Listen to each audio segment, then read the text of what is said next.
So I recently saw that new Assassin's Creed movie, and surprise, surprise, I thought it sucked. Not the hottest of takes, I know, but I found the reasons it sucked interesting. Most bad video game adaptations tend to be these horrid dumpster fires that never really would have worked no matter what. These films are usually cheap, rushed together projects made by hacks with no understanding of the source material. But Assassin's Creed is different. It's made by a legitimate filmmaking team, hot off the heels of a pretty ambitious telling of Macbeth. It has a top-tier cast, there's clearly substantial money and resources behind it, and there were clear efforts to translate elements of the game to the silver screen. So, what went wrong?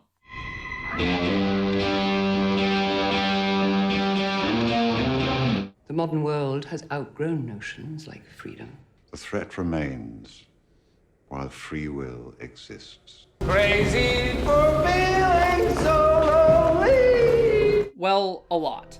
But at its core, Assassin's Creed suffers from pretty fundamental story problems which sink its chances of being engaging. It's useful to compare Assassin's Creed to a similar film with a much tighter structure.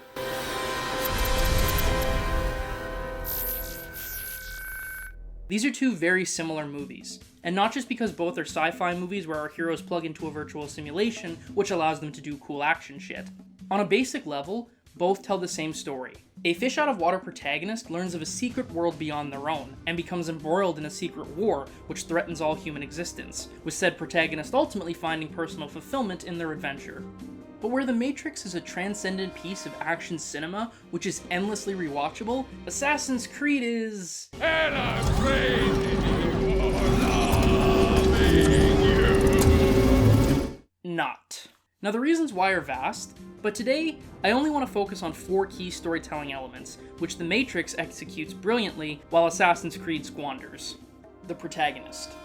Straight off the bat, Assassin's Creed struggles in creating a clearly defined protagonist. We first meet Cal as a young boy, and before really spending any time with him, young Cal witnesses his father murdering his mother. Hard cut to Cal as an adult now in prison, but with no real insight into who he is as a person. The film makes the same mistake as Rogue One, introducing the protagonist as a child experiencing trauma, but without exploring how the trauma shaped them. I assume it fucked them up, but that isn't really enough to latch onto in terms of character. When we finally get to spend more time with Cal, he seems largely an empty vessel. We know he's mad at his dad for stabbing his mom, which, yeah, fair, but outside of that, he doesn't really seem to have anything else going on. He doesn't care about the war between the Assassins and the Templars, he doesn't really form any kinship with any of the other characters, and we have no sense of his personality or his life prior to this little adventure. Hell, Cal's motivations of the story aren't fully expressed until over an hour into the film, and in the very next scene, his motivations are already being flipped. Now let's compare that to Neo. We first meet Neo in his apartment, and immediately learn a lot about his character. We see that he lives alone, that his life is dominated by technology, that he's up to some less than legal activities, and that he doesn't really connect with others. The following scenes further establish Neo as a loner, someone unsatisfied in his day-to-day life, and someone yearning for something better. None of this is particularly deep characterization, but it is crucial in providing a clearly defined character. We have a firm sense of who Neo is, and his lack of satisfaction with his life makes his transition to hero all the more satisfying. On a simpler level though, the clear characterization allows the viewer to empathize with Neo. Most audiences, thankfully, can't really relate to the backstory for someone like Cal, but The Matrix taps into much more universal emotions. Most people have felt a sense of personal alienation. Consequently, we relate to Neo and can easily invest in his adventure. And this investment is important in a fish-out-of-water story, especially in regards to exposition. The whole point of a fish-out-of-water structure is that the protagonist serves as a vessel through which the audience learns about the world of the film. Ideally, the goal is that learning about the details of the world is more emotional as we experience it through a character we can connect with, rather than just giving us a textbook-like description of a fictional world. The Matrix pulls this off beautifully. The Wachowskis so clearly articulate Neo's character, rooting his situation and problems in highly relatable traits, that we as an audience easily latch onto his journey. Consequently, expository scenes where Morpheus simply explains the world to Neo are highly engaging, for the simple reason that we're connected to the character. This is something that Assassin's Creed completely fails at. Cal is not relatable, or even really definable. He is a boring asshole with nothing going on, and he doesn't even care about the conflict between the Templars and the Assassins, so why should we?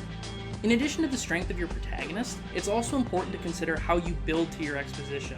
Both Assassin's Creed and The Matrix need to sell their audience on a fairly complex sci-fi world, which involves alternative histories and complex sci-fi technologies. So how do you communicate that in a way that is clear and exciting? Assassin's Creed jumps into this immediately, with an exposition dump in the form of the opening text. This is probably the least elegant or cinematic way to do exposition. Not only do these lines fail to adequately establish the rules and conflicts of this world for people who haven't played the games, but more critically, they just fail to generate interest. Just because someone theoretically bought a ticket to see an Assassin's Creed movie doesn't mean they're automatically going to care about the film's world. You still need to make the effort to get audiences invested. This is something The Matrix does masterfully. For much of its first act, The Matrix avoids exposition almost entirely. This introduction is all about drawing our interest. The first pieces of dialogue we hear come off-screen from characters we don't know. You like him, don't you? You like watching him. Don't be ridiculous. We're gonna kill him. You understand that? Morpheus believes he is the one. The dialogue is cryptic, but enticing, subtly prompting us to wonder who these two are, who they're talking about, and who this Morpheus might be. The film's barely started, and already the Wachowskis have us asking questions. Similarly, we don't know exactly what Trinity is doing or why she is being chased, but the film cleverly uses film noir and action movie tropes in order to help hook the audience. Here, we see the film subtly imparting a lot of important information to the audience. Though theoretically watching an unknown character gun down police should make her the villain, the direction tells us otherwise. While the cops' faces are all obscured in darkness, Trinity is the first character we see in a clear close-up, which aligns audience sympathies with her. Subsequent moments which emphasize Trinity's concern and vulnerability tell the audience that despite the context of the scene, Trinity is the film's hero. The glimpses into Trinity and the agent's superhuman abilities also tip us off not only to the deeper fantastical elements of play, but that said abilities are not available or even known to everyone in this world. The visuals of digital text and the way the film transitions from said interface to the main action also tells the audience that this is a movie about the relationship between the digital and the physical world, even if we don't realize quite how literal this connection is just yet. The point is that throughout the scene, the Wachowskis are subtly feeding us small pieces of information about this world, while still prompting us to ask bigger questions about what's going on. Incidentally, if you want a deeper dive in this opening scene, Patrick H. Willems' video essay on the topic is marvelous and a reference point for this video. The rest of Act 1 continues this trend of prompting the viewer to ask questions. Who is Morpheus? What does he want with Neo? What do the agents want with Neo? The fuck is this nightmare shit? And of course, all of this is in service to the first act's big question. What is the Matrix? The ultimate purpose of this is that when Morpheus finally sits down and starts dropping exposition in Act 2, he's answering the questions that we've now spent the first act of the movie asking. By taking the time to set up a mystery for the audience, the necessary exposition doubles as both world building and dramatic payoff. Assassin's Creed has similar scenes where knowledgeable figures explain things to our protagonist, but the film doesn't put in the effort to make the audience care. I suppose I was sort of curious why Brendan Gleeson murdered his wife, but the moment is so fleeting that it doesn't really have time to resonate, and only a small part of the exposition we get actually relates to this point. The rest of the exposition is about bigger concepts like the conflict between the Assassins and the Templars, or how the Animus works. But no matter how detailed these descriptions might be, without adequate build-up or emotional investment, there's no reason for an audience to care. And caring's important for a movie like this, not just for exposition, but also for defining your stakes. Moving from these films' beginnings to their ends, I want to talk about the stakes in each film's third act. Now on paper, both of these movies have the same climax. The agents have captured Morpheus and will use the information he knows to destroy the human city of Zion. The Templars have collected the Apple of Eden and can use it to control the world. Bad guys have the MacGuffin and are gonna do a bad thing, so the good guys need to stop them. The difference is that the Matrix realizes that Zion alone is not enough to get audiences invested. Now the Wachowskis do a perfectly adequate job explaining that Zion is the last human city and that if it's destroyed, the machines essentially win the war. But the audience has no emotional connection to Zion. We don't see it, and we don't know anyone who lives there. That's why the emotional stakes of the climax are not really about saving Zion. They're about saving Morpheus. And we like Morpheus. We've spent a lot of the movie coming to bond with this character, just as our surrogate protagonist has. This is even written into the plot. Our heroes could just murder Morpheus in the real world and effectively thwart the villain's scheme, but because they care about Morpheus, they'll risk their own lives to save him. There's an emotional investment there. There isn't really an equivalent to this in Assassin's Creed. Technically, the villains have taken the female lead, Sophia, with them, but she isn't really being held captive so much as she is working with the villains. And Cal doesn't really seem especially concerned with her either. Now, I know the damsel in distress trope is played out and fraught with condescending gender politics, but the audience might be able to connect a bit more with Cal's mission if he, cared. As is, it's only really about saving the world, and I don't give a shit about this world. All it seems to boil down to is this trash heap and this laboratory full of aloof weirdos. Fuck it, let it all burn, I don't care. This difference in stakes is best emphasized by comparing how each film leads up to their climax. The Matrix spends a lot of time with Neo, grappling with Morpheus' life before ultimately making a choice. What choice? What are you doing? I'm going in. This time spent really allows us to feel the weight of this dilemma, and because of this, the choice to take action is a cathartic one, which builds our anticipation for the finale. Because I believe in something. What? I believe I can bring him back. Comparatively, Assassin's Creed has a few shots of Cal looking at a helicopter as it flies away with the bad guys, who are, I guess, gonna do some bad stuff. Then we cut to the next scene. Tone. Perhaps what's most shocking about Assassin's Creed is that for a film about two secret cults stabbing each other over a magical apple to control the world, the movie is such a joyless fucking slog. At its core, this is some goofy shit, and I don't mean that as a criticism. This is a fun concept, and there's a reason it spawned almost a dozen main entry video games in the last 11 years. But Justin Kurzel approaches the material as if he's still making Macbeth. No one ever smiles, the characters are all glum and moody, the action is chaotic and violent, there's no color to the aesthetic, it's all just so miserable. I generally like my escapism to be a little dark, but there is a limit. The whole conceit of Assassin's Creed is that advanced technology lets people relive the memories of their ancestors, and that enables them to do cool parkour stunts, martial arts, and sneaky espionage. That's fun! It's okay to have fun with a premise like that. And you know what film does have a lot of fun with a comparable premise? Holy shit. Though it may present a horrific future where robots breed and harvest human beings for energy while keeping them in a pseudo-slave state, The Matrix also realizes that a virtual reality that lets you be a kung fu master and badass action hero is pretty awesome. The film gleefully indulges in some glorious action spectacle, which isn't just about telling the story, but also celebrating in the escapist fantasy of the world. And you'll notice the filmmakers do this without sacrificing the integrity of the story. We still take the machine threat, the emotions of the story, and the film's philosophical musings seriously, but the Wachowskis are also self-aware enough to realize that there's a wish fulfillment aspect to the story, and craft a lot of their action around the sense of fun. Let's compare the scenes where Neo and Cal both start to get a sense of their new powers. In The Matrix, we get this scene where Neo and Morpheus spar in a virtual simulation. This is the first time Neo is starting to really come into his own, and the cinematic language is all about communicating this self-discovery in as grandiose and exciting a way as possible.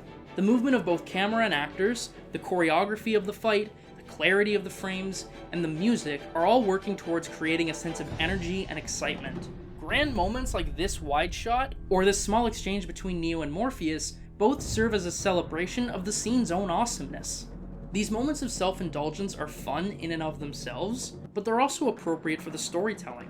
On a narrative level, this is the first time that Neo is learning about how the rules of reality can be bent within the Matrix. And on a character level, this is also Neo's first big step from mild-mannered and meek nobody to confident and assured hero.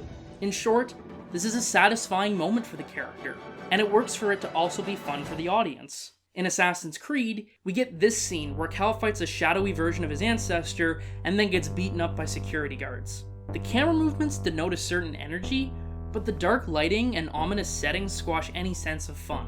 Furthermore, Cal seems more scared than intrigued, as he essentially fights a nightmare version of himself before being violently assaulted, leading to a scene that feels more brutal and unpleasant than anything. The cuts are also too quick for us to really appreciate the choreography, and the scene itself is over so quickly that we barely have time to process what we're seeing. Was this meant to be a moment of self-discovery? A horrific confrontation of inner self? Has Cal changed in some way? I have no idea, because the movie's already rushing along to shove Cal back into the Animus. Actually, there is one scene like this in The Matrix, the one where Morpheus is taken by Agent Smith. But like, there it makes sense for the scene to be oppressive and violent because it's, you know, like the low point of the movie. But in Assassin's Creed, every scene is the low point of the movie. This mixture of confusion and misery pervades over all of the action in Assassin's Creed. The framing is relatively clear, but the cuts are just too quick for us to really appreciate the choreography. Consequently, the action is semi-readable, but it's still too cluttered to really be fun. And then there's the film's lighting and color palette, which emphasizes oppressive dark grays that consistently weigh down the viewer. Even the medieval scenes set in daylight have this murky filter that leans toward darkness. The resulting scenes are a mess of movement. In a shot like this, I can tell that assassins are fighting Templars, but it's too dark to actually know which assassin is which, and the camera is too far away for me to engage with anyone emotionally. Even when the film does come up with a bit of action that's a bit more gleefully indulgent, Kurzel seldom holds on the moment long enough for us to really take in its coolness. I'll give you an example. The behind-the-scenes footage shows in painstaking detail the amount of work that went into this stunt, where a stuntman had to drop on a wire, do a jumping flip, then land while maintaining his balance. Over several failed takes, we see how difficult achieving such a physical feat is.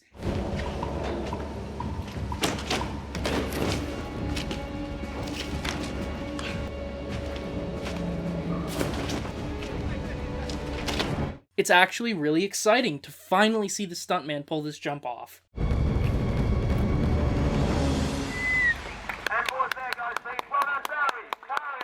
In the film, this moment takes up about a second of screen time. All of this creates a numbing effect. Assassin's Creed has a lot of action scenes, but they're just so boring. For all the frenetic movement and violence, they feel perfunctory. There's no sense of energy or creative joy or any fun, and the resulting scenes are just tedious.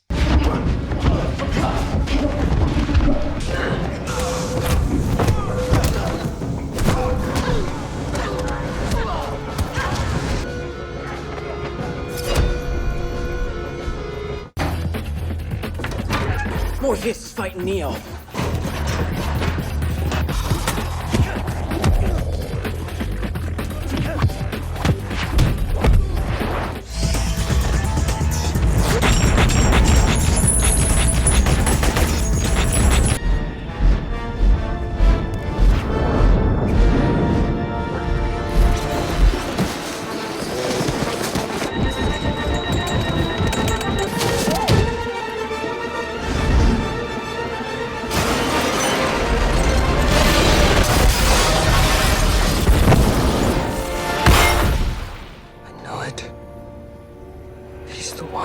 You watch The Matrix and you're gonna have a great time. Watching Assassin's Creed feels like doing your taxes. What about all those great plans?